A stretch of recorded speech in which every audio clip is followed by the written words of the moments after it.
Ya, pemirsa, apa kabar Anda? Toko kita hadir kembali lagi bersama saya Adam Lubis. Pemirsa, memasuki tahun 2019, ini banyak menilai tahun politik bagi Indonesia karena kita tidak hanya akan menghadapi pemilu legislatif, tapi juga pemilihan presiden. Nah, pemirsa, bicara mengenai politik, kemudian juga keamanan, sosok tokoh kita kali ini sudah menggeluti bidang keamanan sejak era zaman Pak Harto, era Orde Baru, kemudian juga menjadi salah satu pendiri partai politik. Saya sudah bersama dengan Menko Polhukam, Bapak Wiranto. Apa kabar Pak Wiranto? Selamat siang, Adam. Oke. Ya, dari Jak TV ya? Iya, Pak Wiranto, kita berbincang-bincang ya, mengawali tahun 2019. Ya, silakan. Oke, sebelum bicara mengenai politik, kemudian juga keamanan, pemirsa ingin tahu tentang sosok Pak Wiranto sendiri. Oke, Pak Wiranto, ini Pak Wiranto sudah menggeluti bidang keamanan ya, sudah menjadi Panglima sejak, tadi saya katakan, sejak zaman Orde Baru, sejak Pak Harto, kemudian juga di era rezim Pak Jokowi sendiri ini terpilih lagi begitu ya untuk menjadi Menko Polhukam sendiri. Bisa diceritakan bagaimana perjalanan karir begitu ya menjadi Panglima dari era Soeharto sampai Pak Jokowi saat ini? Iya, Adam ya. Jadi kalau saya mau cerita pengalaman secara lengkap mungkin butuh waktu 1 hari. Oke. Ya, cukup panjang kan ya. Ada fase demi fase, banyak sekali kejadian-kejadian yang cukup kritis di negeri ini ya. Tapi begini saja lah ya. Jadi kalau saya singkat begini, saya menjalani karir militer itu kurang lebih 32 tahun ya.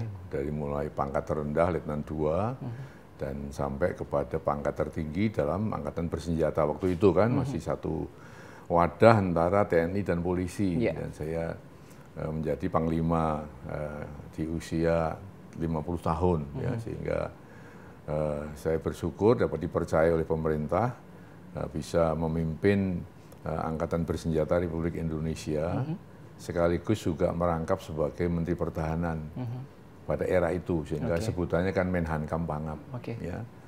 Dan saya juga sangat berterima kasih kepada semua pihak yang membantu tugas saya sehingga saya bisa mengakhiri karir militer pada usia 52 tahun ya sebagai Menko Polhukam di sini, kantor sini juga. Dan kemudian saya masuk ke dunia politik dan kemudian juga dipercaya untuk membantu para presiden. Berarti dengan Pak Jokowi sekarang ini, dengan Presiden Jokowi, saya sudah membantu 4 presiden berarti ya kan? Presiden banyak posisi yang dijabat begitu ya Pak Wiranto. Presiden Habibie, Presiden Abdurrahman Wahid dan sekarang Presiden Jokowi. Ya, tentu ini merupakan satu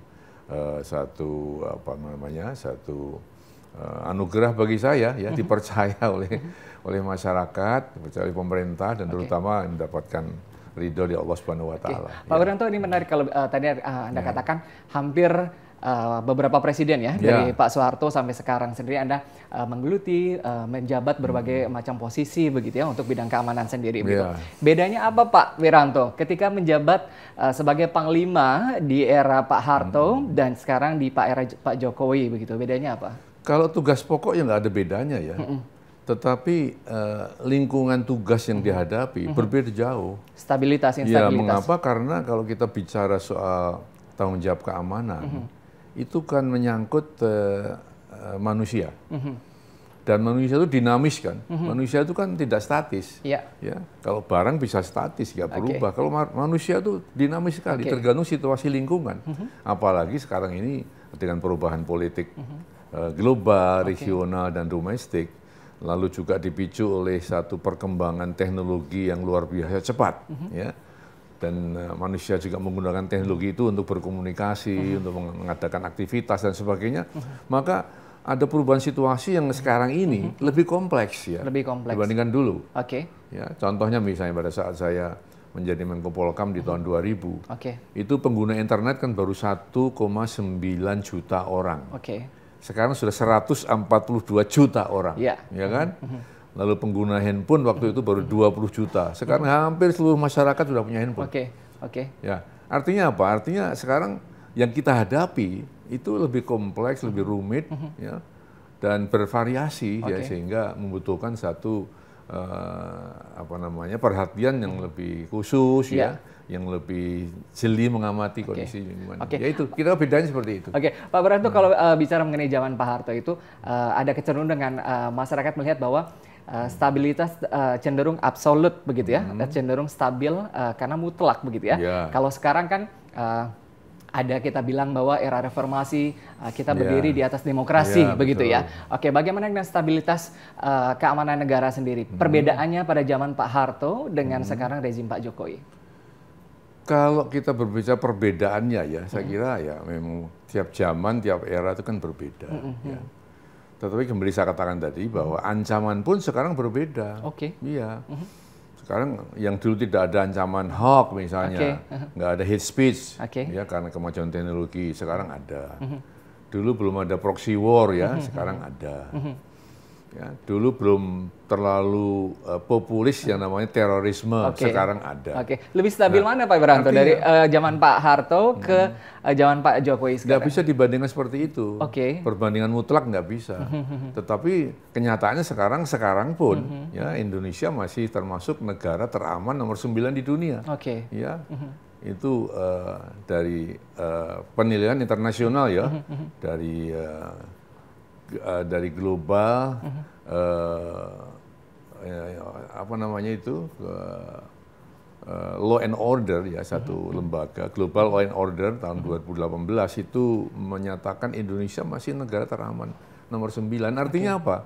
Situasi keamanan Indonesia sekarang juga termasuk stabil. Ya, terbukti apa? Terbukti pilkada serentak aman 2 kali ya. Kemarin pengamanan Asian Games juga aman, para SEA Games juga aman. Kemudian di Bali kita dengan pertemuan World Bank dan IMF juga aman. Dan alhamdulillah Natal ini juga aman, mudah-mudahan tahun baru ini juga aman, dan mudah-mudahan nanti ya pemilu ke depan juga aman. Artinya ya keamanan kita cukup stabil kan. Bisa dikatakan cukup stabil. Dibandingkan dengan akhir Orde Baru kan ya. Kita mendapatkan satu tekanan keamanan yang luar biasa berat ya. Begitu ya. Pak Wiranto, perjalanan karir Anda ini cukup panjang. Tadi Anda katakan 32 tahun, gitu ya. Sosok kuat di militernya. Di militer ya. Sosok di kuat. Pemerintahan kan sekarang sudah kira-kira 18 tahun. Sosok kuat dari Pak Wiranto, gitu ya. Masyarakat dan juga pemirsa menilai tentunya ada dorongan, begitu ya, dari pihak keluarga. Bagaimana peran keluarga sih, Pak Wiranto? Ya pasti ya, tidak terlepas dari peran keluarga ya. Dan saya merasa bahwa dukungan keluarga itu sangat kuat ya, mendukung karir saya. Dukungan itu bukan dalam wujud dukungan pemikiran, ya, dukungan fisik dan sebagainya, tidak, tapi dukungan untuk tidak mencampuri urusan saya. Itu pertama. Yang kedua, dukungan yang lebih konkret lagi adalah bahwa perilakunya keluarga ini jangan sampai menggunakan fasilitas-fasilitas jabatan saya. Ya. Dan yang ketiga tentunya menjaga perilaku mereka, jangan sampai ya perilaku negatif nanti berdampak kepada ya, katakanlah performance saya sebagai tugas tanggung jawab Bapak ya, pejabat ya militer maupun pejabat negara saat ini begitu. Ya itulah saya kira dukungan itu sangat kita butuhkan. Support dari keluarga ini sangat besar sekali begitu ya. Sehingga sampai sekarang menduduki posisi sebagai Menko Polhukam. Tapi kalau kita lihat Pak Wiranto, sosok Pak Wiranto sendiri tentunya punya tokoh idola. Siapa sih yang menginspirasi Pak Wiranto? Saya banyak baca buku ya. Dan saya lebih banyak untuk belajar dari banyak tokoh ya, untuk mengambil hal-hal yang positif dari tokoh-tokoh itu. Karena setiap tokoh itu punya keistimewaan. Ya kita ambil yang istimewa tokoh-tokoh itu, kita pelajari. Ya banyak. Saya kira banyak sekali. Hampir seluruh tokoh saya pelajari, saya baca. Ya. Dan saya mengambil sisi baiknya tentunya ya. Yang negatifnya jangan ditiru kan begitu. Sehingga yang spesifik idola saya nggak ada ya. Semuanya saya anggap sebagai tokoh-tokoh yang populis di negeri ini maupun di dunia, itu saya pelajari satu persatu.